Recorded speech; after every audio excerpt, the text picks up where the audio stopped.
Hello viewers, welcome to my channel. 2024 সালে যে সমস্ত পরীক্ষার্থীরা উচ্চ মাধ্যমিক পরীক্ষা দেবে তাদের অনেক শুভেচ্ছা জানাই। এবং আজকে আমি এই ভিডিওটি করছি তোমাদের দর্শন সাজেশন দেওয়ার জন্য।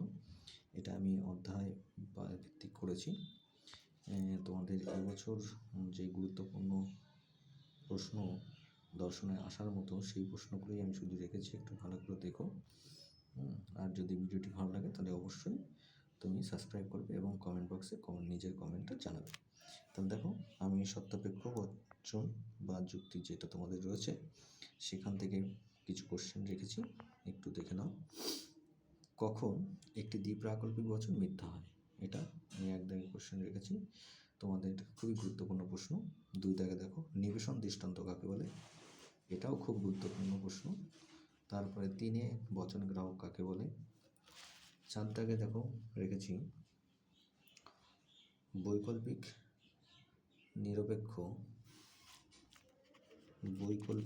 নিরপেক্ষ বচনে কমপক্ষে কয়টি বিকল্প থাকে?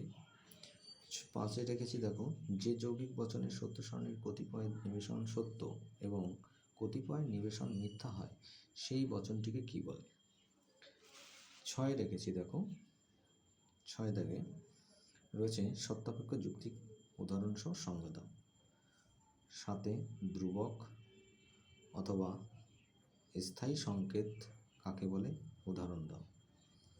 8 রয়েছে সত্যাপেক্ষ বচনাকার কাকে বলে? উদাহরণ দাও। তারপরে 9 রয়েছে যৌগিক বচন কাকে বলে? একটি যৌগিক বচন কখন মিথ্যা হয়? 10 রয়েছে কোনো সত্যাপেক্ষক যৌগিক বচনের সত্যমূল্য কিসের উপর নির্ভর করে? এই কটা কোশ্চেন তোমাদের প্রথম অধ্যায় থেকে খুবই গুরুত্বপূর্ণ। তারপরে দ্বিতীয় পর্বে রয়েছে তোমাদের নিরপেক্ষ বচনের বুলীয় ভাষ্য। এখান থেকে আমি তোমাদের মাত্র 7টা কোশ্চেন রেখেছি তোমাদের সাজেশন করার জন্য। খুবই ভালো গুরুত্বপূর্ণ প্রশ্ন, একটু প্রশ্নগুলো ভালো করে পড়ে যাবে। আর ভিডিওটি ভালো লাগলে অবশ্যই সাবস্ক্রাইব করবে। দেখো, এখান থেকে প্রথমে 2 মার্কের কোশ্চেন রেখেছে হচ্ছে শূন্যগর্ভ বা অসাত্ত্বিক বা কৃত্রিম শ্রেণী কাকে বলে? তারপরে গুরুত্বপূর্ণ, সব থেকে ভেরি ইম্পর্টেন্ট এই কোশ্চেন, অস্তিত্বমূলক তাৎপর্য কাকে বলে অথবা সাত্ত্বিক ব্যঞ্জনা বলতে কি বোঝো?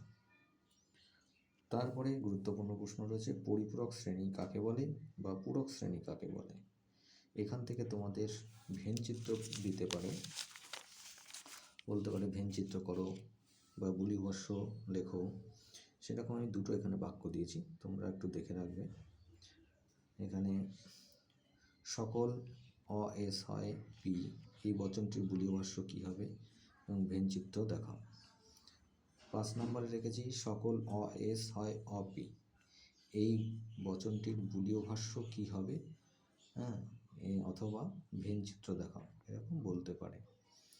পরের কোশ্চেন রয়েছে বিরুদ্ধ শ্রেণী কাকে বলে? এটাও খুব ইম্পর্টেন্ট কোশ্চেন। এরপরে তোমাকে দিয়ে দিতে পারে ভেনচিত্র করো, ভূত আছে ভূত নেই, মৎস্যকন্যা নেই মৎস্যকন্যা আছে, অথবা পরী আছে পরী নেই। এই টাইপের ভেনচিত্র তোমাকে করতে দিতে পারে। তো আমার ভিডিওটি ভালো লাগলে অবশ্যই সাবস্ক্রাইব করো এবং পরের ভিডিওর জন্য সাবস্ক্রাইব করবে। আর কমেন্ট বক্সে তোমার কেমন লেগেছে সেটা কমেন্টস করে জানাবে।